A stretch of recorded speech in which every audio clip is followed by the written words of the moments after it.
You're listening to Brain Lenses, a podcast about how we see the world, ourselves, and each other. I'm Colin Wright.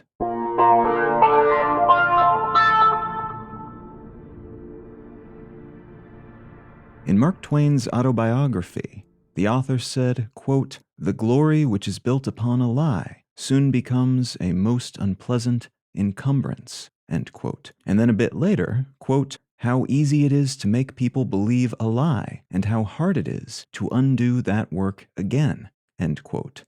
This quote is often somewhat ironically misstated as, quote, "It's easier to fool people than to convince them that they have been fooled," end quote.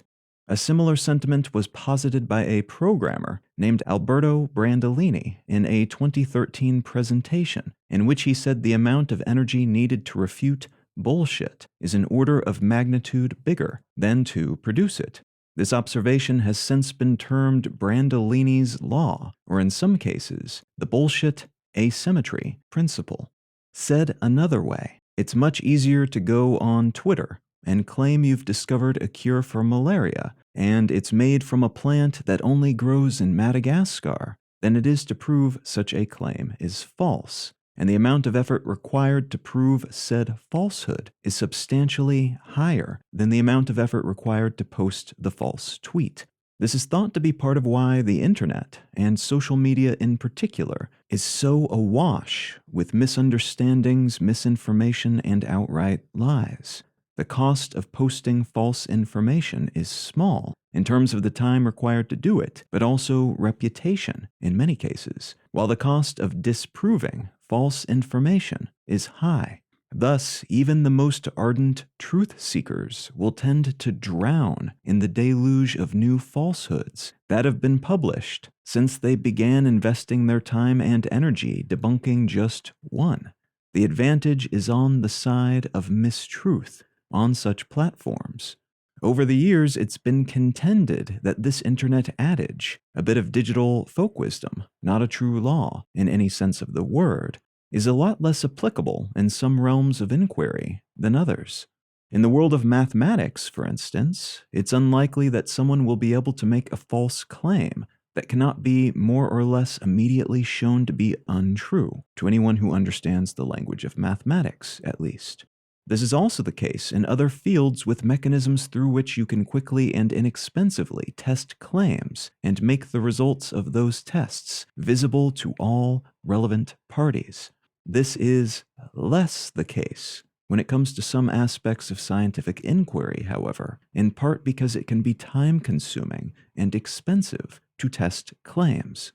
You might be able to show with a high degree of certainty that the plant from Madagascar doesn't cure malaria, but it might cost a small fortune to do so. It might take months or years to conduct the requisite tests, and it may be that everyone who was paying attention at the beginning has either lost interest or decided what they believe based on gut feeling or the claims of self-declared experts on YouTube in the meantime. The reality is even more grim for fields in which truth and arbiters of truth and mechanisms for establishing truth are even less concrete, less trusted, or less understood, like journalism, or social sciences, or even just interpersonal relationships. It's possible to falsely claim a person you don't like did something horrible, and to have that mistruth spread far and wide before any counter-statement can be made. And even then, there's a decent chance the initial smear will be more broadly shared and have a longer life than the correction or evidence against it, if such things do in fact get published or disseminated in some way eventually. We humans are also born with cognitive defaults that make us more likely to believe and then cling to seeming facts that appear to reinforce our existing biases, even if those facts are clearly nonsense, or are at some point widely shown to be nonsense. We'll figure out ways to keep believing them regardless, all of which makes establishing truth in the first place and stomping out mistruths or outdated previous, presumed truths the work of lifetimes, not hours or days.